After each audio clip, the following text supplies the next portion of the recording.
Or what just happened at the White House will have George Soros finally put behind bars.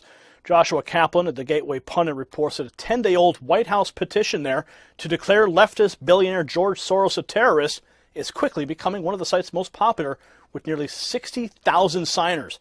Law News reports that according to whitehouse.gov, a petition to declare George Soros a terrorist and seize all of his related organizations' assets under RICO and NDAA law is one of the most popular petitions there on the White House website.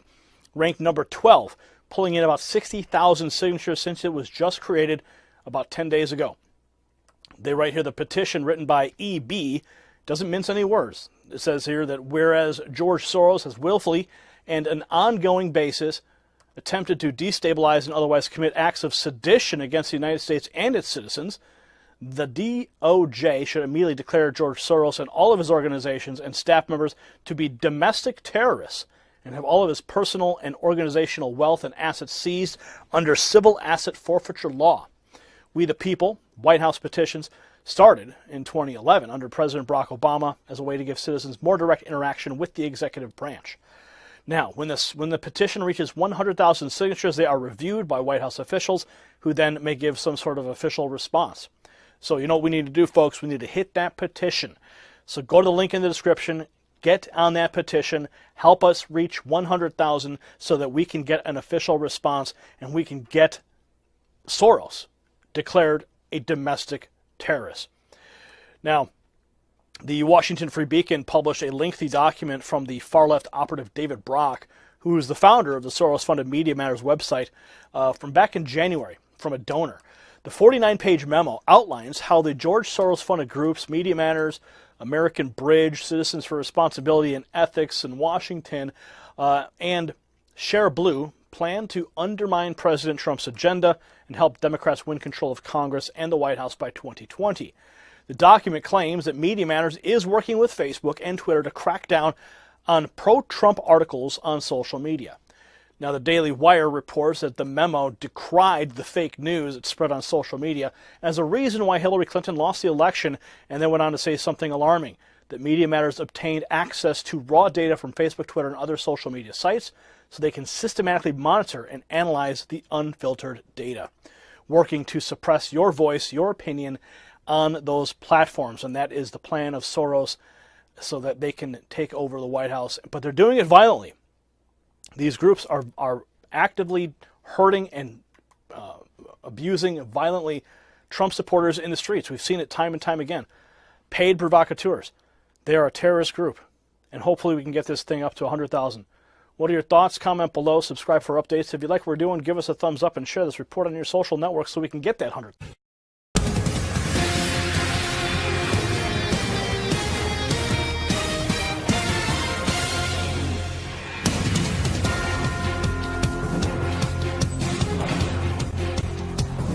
Hillary Clinton's new book has been announced, and we pretend to care.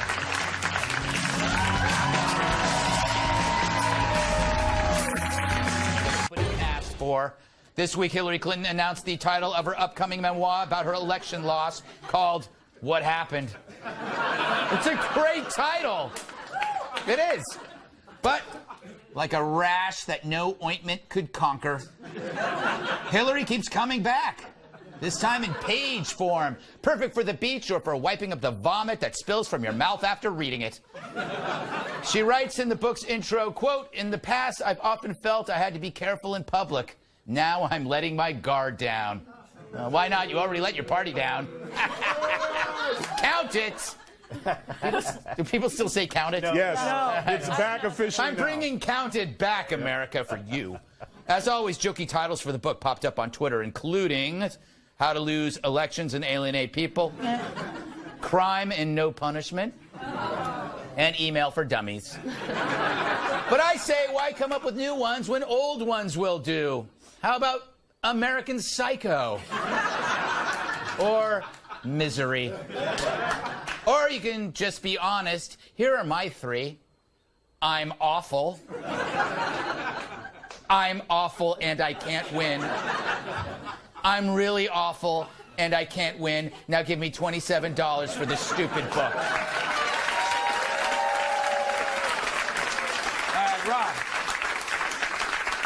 Do you think she'll take responsibility at all in this book for losing? No. I mean, the title of the book should be I Happened. That's why she lost. And I don't think she's got any idea what happened. The last person on earth who's going to know what happened is going to be Hillary Clinton. Right, exactly. It's like, even that she called it that shows still how weirdly disconnected to the reality she is. And also, she must have started writing this book like the day, I mean, it hasn't been that long. It was her therapy. She went to the woods and she wrote. That's what she was doing. Yeah. She actually cut the trees herself and made it into paper. And then she started writing it using the blood of woodland creatures. Morgan, is there an appeal to this book? It's like reading the team that lost the Super Bowl, their book. I don't know if they ever wrote a book. I will stop asking a question. I guess Goldman doesn't pay enough. Ooh, right? Yes, that's true. I don't know. Maybe she needs I mean, I don't know what else she'd be. Oh, but I have a really good book title. What? Screwed by Wiener. Oh!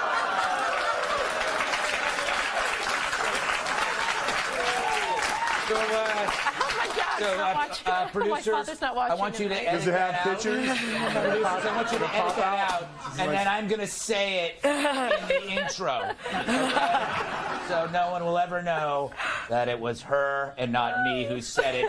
Kat, you already pre-ordered a copy because you love her so much. I can't wait to read it. I love reading things like that. They're sad. I'm surprised that it wasn't like, now Chelsea has to run. I think that Hillary is going to be the very first political stage mom. She's going to force Chelsea into running. She's going to go with her to the debates. They're going to be wearing matching pantsuits. And Hillary is going to be standing in the back doing all the gestures that she's doing in the speech and teaching her and mouthing the words to her out loud. And we're all going to hate it. Yeah. What do you think, Tyrus? Do you think this is helpful for anybody? Maybe people could learn from this book. Yeah. What not to do when you run for president. I mean, she didn't write this damn book. Come on. I mean, come on, man. Like, you want to come on, Miss Lady. You didn't write that. And the title should have been I Should Have Left Him. You know, she probably would have got more ground as the embattled. She would have won if she was divorced. A hero. Yeah, she would have been. Yes, she still wouldn't have won because then she had to speak. She would have been the first divorced female president. And that matters.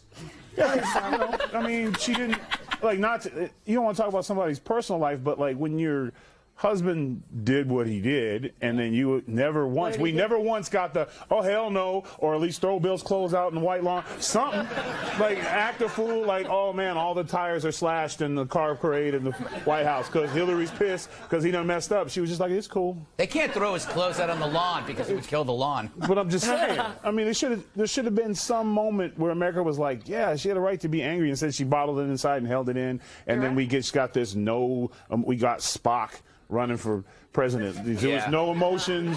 There was nothing. I mean, and then when she did snap, I don't want her to be around the button. Dare you smear Spock?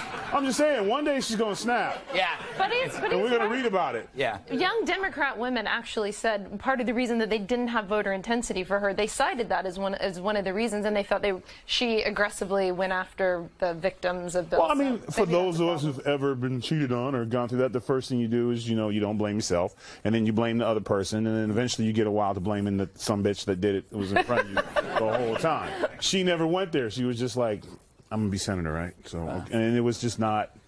She took the job. I'll stay with you for the jobs, and the American people saw that. This is getting strangely personal. You know, I have to say, so Tyrus, it made me think that the worst job in the world would be Hillary's ghostwriter, because what does that entail? You'd have to meet her. Let's say you meet her at the Four Seasons. You'd have to get a room and sit. Because Rob, I'm sure you've done this sort of thing. I can't imagine anything worse because you have to sit with her while she talks about and you suggest other ways in which she failed. Yes. I mean, I'm sure she started out saying, okay, so, what happened? I think we got to start with all the lies in the media, and the ghost sort of saying, what about the fact that you're just cold and you don't connect to people? No, I'm not done yet. It's got to be the worst gig in ever. You didn't go to Wisconsin. Do you think that you should do a whole chapter on your decision on why you didn't go to Wisconsin? No. I think we should talk about how Trump sowed hate in America. It's misogyny or whatever. Poor Bill Clinton in the corner going red. But I would like to make a prediction. I think there's a 30% chance that she runs again. Whoa, I agree with you. I agree with you. I like that. Woof. Yeah, exactly. I didn't want to bring it down, but No, I think you the bring it up. Republican Party would be All right, we going, gotta go. yeah, I run hear the again. music.